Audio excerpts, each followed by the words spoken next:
বৈশ্বিক ভূরাজনীতিতে দিনকে দিন প্রভাবশালী হয়ে উঠছে পাকিস্তান। দেশটির কাছে শক্তিশালী সেনাবাহিনী এবং পারমাণবিক সক্ষমতা থাকায় আন্তর্জাতিক অঙ্গনে ইসলামাবাদের গুরুত্ব বাড়ছে। আর এরই ধারাবাহিকতায় দেশটি তাদের সামরিক সক্ষমতা বৃদ্ধিতে জোর তৎপরতা চালিয়ে যাচ্ছে। উত্তর আরব সাগরে একটি সামরিক মহড়া চালানোর সময় সফলভাবে সারফেস টু এয়ার ক্ষেপণাস্ত্রের পরীক্ষা চালিয়েছে দেশটির নৌবাহিনী।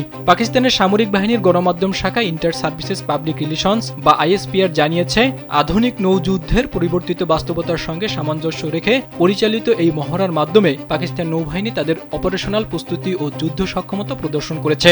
মহড়ায় প্রচলিত মানববিহীন সক্ষমতার প্রদর্শন করা হয়। মহড়ার অংশ হিসেবে ভার্টিক্যাল লঞ্চিং সিস্টেম থেকে LY-80 সারফেস টু এয়ার ক্ষেপণাস্ত্র সফলভাবে নিক্ষেপ করা হয়, যা নির্ধারিত লক্ষ্যবস্তুতে আঘাত হানে।